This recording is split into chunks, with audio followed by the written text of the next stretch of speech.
तरुणींना प्रेमांच्या जाळ्यात ओढून त्यांच्यावर अश्लील व्हिडिओ बनवत अत्याचार करणाऱ्या नराधमांवर कठोर कारवाई करावी अशी मागणी माजी आमदार डॉक्टर सुजित मिंचेकर यांनी शिरोली MIDC पोलीस स्टेशनचे पोलीस उपनिरीक्षक अमित पांडे यांची भेट घेऊन केली.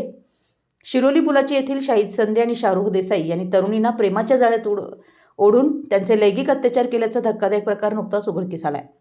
हा प्रकार अत्यंत निंदनीय असून कोल्हापूरसारख्या पुरोगामी जिल्ह्याला काळीमा फासणारी घटना आहे. त्यामुळे या प्रकरणातील आरोपींवर तसेच जिहादी मनोवृत्तीच्या नराधमांकडून झालेल्या हिंदू मुलींच्या लैंगिक शोषणाची व्याप्ती वाढत चालली आहे. त्यामुळे अशा प्रकरणांचं गांभीर्य लक्षात घेऊन या गुन्ह्याचा SIT कडून सखोल तपास व्हावा व दोषींवर कठोर कारवाई शिक्षा व्हावी अशीही मागणी यावेळी त्यांनी केली.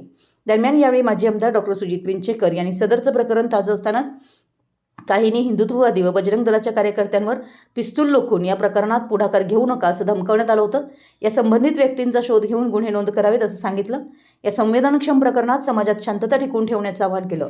यावेळी शिवसेना जिल्हाप्रमुख रवींद्र माने, शिरोलीचे शहर प्रमुख प्रमोद पाटील, उपशहर प्रमुख राजेंद्र पाटील, शिवसेना सरचिटणीस शिरोली दत्ता भोसले, युवासेना उपजिल्हाप्रमुख विनायक यादव, युवासेना शहर प्रमुख ओंकार रंगापुरे, बाळासाहेब नरसवडे, शशिकांत राळ उपस्थित होते. मराठी S न्यूजसाठी हातकणंगलेहून विनोद शिंगे.